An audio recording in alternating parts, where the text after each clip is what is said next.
Olá, pessoal da turma 81. Hoje, então, vamos dar sequência, né, ao nosso estudo da Revolução Francesa.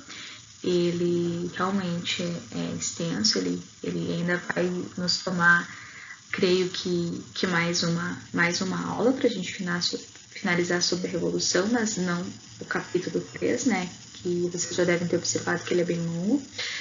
E na semana passada a gente viu alguns primeiros momentos, né, da Revolução, e hoje então a gente segue vendo os acontecimentos que seguiram aqueles, né, da Assembleia dos Estados Gerais, depois da Assembleia Nacional e da queda da Bastilha, certo?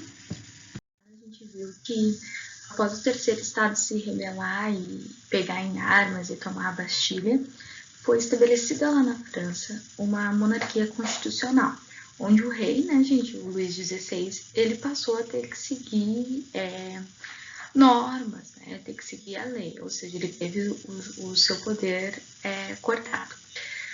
E aí, a partir de hoje, assim, a gente vai ver uma outra fase da Revolução que vai fazer com que a França deixe de ter um rei, tá? O que acontece? O que estava acontecendo na França era uma ameaça às monarquias absolutistas de modo geral. E tinham várias monarquias absolutistas no entorno ali da França, como a Prússia e a Áustria, tá? E aí essas monarquias aliadas à nobreza, né, da França começaram a articular uma, a gente pode chamar de coalizão, tá? Que é uma união contra a revolução que estava acontecendo lá na França, tá? E inclusive isso vai levar a uma guerra, né? A Prússia e a Áustria vão direcionar os seus exércitos para a França e a França vai responder, né? Com armas também. E esse confronto aí se estende até, se eu não me engano, 1792, quando a França então finalmente consegue conter a Prússia e a Áustria. Só que o que acontece, tá, gente? Nesse meio tempo aí, o rei, ele foi considerado um traidor, porque no fim das contas, ele não estava respeitando a Constituição, ele estava tramando contra a Revolução, uma vez que ele queria voltar ao seu poder absoluto, que ele tinha perdido durante, né, todas aqueles acontecimentos que a gente já estudou. Então a população ela vai ficar muito assim de cara com esse rei, a população de modo geral. Inclusive esse rei e a família dele tentam fugir para um desses países vizinhos, né? Porque aí viu que a coisa estava ficando ruim, mas não conseguem, são pegos e tal. Até que então, né, o que vai acontecer é que a população vai invadir lá o Palácio das Tulherias, né, que é onde esse rei estava vivendo lá na França, e vai prender ele, tá? Vai prender ele e ele vai ficar preso aí por um tempo que a gente vai ver até que ele vai ter um fim não muito legal. Depois então que esse rei é preso, a gente vai ter mais uma modificação profunda lá na França, que vai ser a instalação do negócio chamado Convenção Nacional e de uma república, tá? Quem não lembra, nós já estudamos o conceito de república no ano passado e acredito que no sexto também, né? Que é uma forma de governo, onde a gente tem geralmente uma divisão de poderes, onde se dá uma prioridade para as questões de ordem pública, de ordem geral, que tem um governante que ele é eleito por um tempo, ele não fica pro resto da sua vida. Enfim, algumas diferenças básicas em relação à monarquia. Quem não lembra o que é uma república tem que relembrar, tá? Inclusive, a gente trabalhou isso esse ano, agora me lembrei, ao ver o iluminismo. Né? Muitos iluministas defendiam a república. Mas, de modo geral, lá na França se estabeleceu uma república que seria, né, que era, na verdade, governada pelo negócio chamado Convenção Nacional. Então, Convenção Nacional era o órgão que comandava essa república. E na Convenção Nacional vai ter ali vários deputados que então vão exercer o poder na França durante um tempo, tá? Então, essa parte, assim, é mais ou menos a mudança da fase. A gente estava lá numa monarquia constitucional, onde aquele rei deveria seguir regras, e a gente viu algumas leis que foram aprovadas na semana passada, né, entre elas lá a Declaração dos Direitos do Homem e do Cidadão, e aí agora, até aqui, a gente viu como que isso acabou e a gente teve uma mudança, né, que tem a ver aí com essa participação da Prússia e da Áustria, outras monarquias absolutistas, que queriam barrar essa revolução. O rei considerado traidor foi pego, foi preso, e aí a gente tem essa mudança de regime aí, tá? Essa fase, gente, é a mais, assim, complexa, tá? No sentido de que ela vai durar um pouco mais, então a gente vai ter mais coisas, assim, para entender, tá? Então a gente tem que lembrar, em primeiro lugar, que os revolucionários, né, o pessoal estava fazendo a revolução, essa revolução ela dura 10 anos, como eu já falei no primeiro vídeo, eles eram muito diferentes. Lembra que eu disse isso o tempo inteiro, que era um grupo heterogêneo, porque a gente tinha, né, pessoas muito ricas, pessoas muito pobres, que compunham, de modo geral, o terceiro estado. Só que essas diferenças, elas vão se manifestando, né, durante o andar da Revolução. Porque lá no começo, todo mundo queria o quê? Tem que tirar o rei. Só que aí depois que se alcança esse objetivo, os interesses de cada grupo começam a mudar. A gente não pode achar que o interesse de um banqueiro era o mesmo que um camponês, né? Eles queriam coisas diferentes para esse país que eles estavam revolucionando. Então é por isso que agora no governo da Convenção Nacional essas diferenças entre esses grupos elas vão ficar muito claras, tá? Elas vão ficar claras em 3 partidos que a gente coloca como os principais da Convenção Nacional, que são os girondinos, os jacobinos e a planície. Então, se vocês olharem ali na página 329, tem uma tabelinha muito importante que vocês devem marcar aí, que explica, né, cada um desses grupinhos, tá? Então, a gente vai começar pelos girondinos, seguindo a ordem da tabela. Pessoal, os girondinos, eles eram aqueles membros da burguesia que a gente chama, assim, da alta burguesia, porque eram os caras mais enriquecidos, tá? O livro até dá alguns exemplos para nós, que são os banqueiros, os grandes comerciantes, né? E esses girondinos, eles queriam que a França mudasse, obviamente, mas eles não queriam que essas mudanças fossem muito radicais. Tá? Eles queriam mudar alguma coisa que fosse bom para eles, obviamente, e deu era isso. Tanto que ali, né, eles queriam a manutenção das propriedades privadas e a limitação das conquistas sociais, porque eles tinham medo de que eles pudessem perder as suas propriedades, certo? Então, os girondinos, vocês associam que são as pessoas da burguesia mais enriquecida e que queriam mudanças mais moderadas, tá? Os jacobinos, por outro lado, né, vão ser aquelas pessoas mais pobres. Então, a gente vai ter ali desde pequenos comerciantes até trabalhadores urbanos, enfim, a população mais pobre que, obviamente, queria mudanças maiores, queria mudanças mais radicais, né? Eles queriam aí uma certa igualdade, né, entre os grupos, né? Não queriam aí que tivesse alguns muito enriquecidos e outros muito, assim, miseráveis. Então, eles queriam uma maior igualdade social, logo eles queriam reformas mais profundas.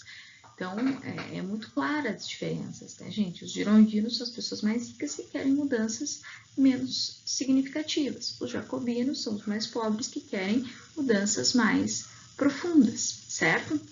E a planície é basicamente, assim, aqueles que não tinham uma posição definida, né? Às vezes a planície apoiava os jacobinos, às vezes apoiava os girondinos, era conforme a conveniência. Se o girondino estivesse propondo algo que lhe interessasse, a planície apoiava os girondinos, e assim sucessivamente, tá? Então, eles vão estar aí se revezando em quem eles vão apoiar. Uma coisa muito importante, gente, sobre esses três partidos, e que a gente vai ver que, assim como vários outros aspectos da Revolução Francesa, ainda são muito presentes no nosso dia a dia. E, no caso, assim, a gente tem que reparar nessa imagem que está na tela, porque ela mostra os lugares onde cada um desses partidos políticos sentava na Convenção Nacional. Então, se a gente tomar, né, que a imagem está retratada como se nós estivéssemos de frente para essa convenção, a gente vai pensar o seguinte, que à esquerda, né, da imagem sentavam-se os jacobinos, certo? E à direita sentavam-se os girondinos. E no centro, bem aqui na frente, né, é a planície. Né? Vocês já devem ter entendido porque do nome também. Também era chamado de pântano. A planície também podia ser chamada dessa forma. Qual é o ponto, tá, gente? O ponto é a alusão que os termos que a gente usa hoje para os posicionamentos políticos, né, na nossa política atual do nosso país, fazerem referência a esses lugares, né? Então, a gente sempre diz, o pessoal é de direita, o pessoal é de esquerda, o pessoal é de centro, assim como a gente identifica os partidos políticos dessa forma também, né? Então, vamos pensar assim, os de direita fazem referência justamente àquelas pessoas que hoje no nosso país acreditam que não é necessário tantas mudanças e que geralmente se identificam com as classes mais elevadas, né? Que faz esse diálogo com o lugar que os girondinos sentavam lá na Convenção Nacional. Esse é o raciocínio que vocês têm que tentar fazer aí. Enquanto que o termo esquerda, que faz alusão aos jacobinos, que eram os mais radicais, que sentavam justamente à esquerda, no nosso cenário atual são aquelas pessoas geralmente mais pobres e que querem uma transformação social mais profunda, né? Diminuição das desigualdades sociais e tudo mais. E o centro, mesmo raciocínio, são aqueles que ora estão com a direita, ora estão com a esquerda. Então, vejam que os termos que a gente usa para nos identificar politicamente, eles estão intimamente ligados com essa disposição dos partidos políticos na Convenção Nacional, tá? Então, aí já foi bastante informação para vocês processarem. O que agora a gente vai pensar? A gente vai pensar que logo que se estabeleceu a República e logo que se estabeleceu a Convenção Nacional, são os girondinos, esse pessoal das classes mais abastadas e que se sentava à direita e que queriam mudanças moderadas, que vão estar dominando essa convenção. Então, significa que as ideias deles vão prevalecer inicialmente, tá? Só que isso vai mudando ao longo dessa fase, que, como eu disse para vocês, é uma fase relativamente longa em relação às outras. Então, os girondinos, eles começam nessa fase dominando e fazendo algumas transformações, obviamente básicas, que não vão agradar todo mundo ali presente. Uma das coisas que acontece nesse momento inicial vai ser o julgamento e a condenação do rei, tá, gente? Então, o rei ele vai ser condenado à morte e ele é levado, então, para a guilhotina, onde ele literalmente perde a cabeça. No decorrer da Revolução, a mulher dele, também a esposa, ela também vai ser guilhotinada, tá? Então, acho que basicamente toda a família é considerada traidora e tem esse trágico fim aí, tá? Antes, então, da gente ver ali que os girondinos eles vão perder espaço e os jacobinos vão tomar conta da Convenção Nacional, quero chamar a atenção de vocês para essa imagem que está aí na tela, que é de uma ilustração, né, de um revolucionário, e ele está usando esse gorro que na verdade a gente chama de barrete frígio, tá? Se a gente for pegar o nosso livro e ver aquela imagem da tomada da Bastilha que abre o capítulo, vocês vão ver que muitos revolucionários usavam esse gorro, tá? E no decorrer da Revolução, vai se tornar uma peça assim, símbolo, tá? Desse pessoal aí que está fazendo a Revolução. E especialmente na República isso vai ser também muito expressivo, tá? Uma outra coisa para destacar da Revolução, se vocês observarem, tá ali na página 328, é a questão do lema, né? Que ficou atribuído a esse processo revolucionário, que é a liberdade, igualdade e fraternidade. Então, 3 palavrinhas aí que, se a gente refletir, vai ver que estão muito ligadas, vinculadas, né, ao iluminismo, que é um movimento que tá embasando essa revolução. Lembrem sempre que a Revolução Francesa é colocar em prática as ideias do iluminismo, tá? É mais ou menos por aí. Feito essas observações, voltamos então ali para o andamento da fase da Convenção Nacional. Pessoal, vai acontecer então que os jacobinos vão acabar tomando o poder da Convenção Nacional por não estarem satisfeitos, né, com as mudanças que os girondinos estavam fazendo, que eles julgavam serem poucas, tá? Então, os jacobinos eles vão passar a dominar essa convenção. E uma das primeiras coisas que eles fazem é criar esse comitê de salvação pública, tá? Que foi o que eles usaram, né, como se fosse um método para implementar as reformas. E os jacobinos, gente, eles vão fazer reformas muito profundas lá na França, tá? Então, ali na página 330 tem essas reformas, então a gente vai dar uma comentada nelas. Primeira que está apontada, né, do lado do quadradinho vermelho, é o fim da escravidão nas colônias francesas. Isso é importante, gente, porque muitas vezes a gente fala de colonização de Portugal no Brasil e da Espanha nas outras regiões da América, mas a gente não pode esquecer que França, Inglaterra e Holanda, principalmente, também tinham colônias aqui no nosso continente. E a França, especificamente, ela vai ter uma colônia, que é o Haiti, que vai se beneficiar, assim, não se beneficiar, mas é o grande responsável, tá, por essa medida ter sido aprovada lá na França, porque é no Haiti que vai acontecer o movimento de independência dessa região, protagonizado por escravos e escravas, tá? Então, os escravos e escravas do Haiti, eles vão se rebelar e eles vão tomar conta dessa região, proclamando a independência do local em relação à França.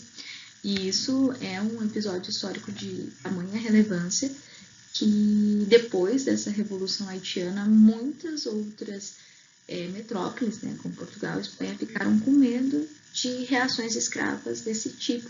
Então, começaram a mudar suas políticas. Então, os jacobinos, eles implantaram o fim da escravidão nas colônias francesas, né? Não tinha escravidão lá na França, justamente para evitar que outras revoltas do tipo, como a do Haiti, ocorressem, certo? Outra coisa, os jacobinos também vão investir em manufaturas, ou seja, vão investir em fábricas, né, gente? Nós já vimos o que são as manufaturas, então é um começo, assim, de uma industrialização francesa que só se concretiza, na verdade, no período posterior à Revolução, que a gente vai estudar também nos próximos dias. Depois a gente tem o estabelecimento de um valor máximo para os preços de pães e cereais, visando, né, atender aí a população mais pobre, que antes da Revolução estava passando por maus bocados em relação à questão de alimentação e das necessidades básicas.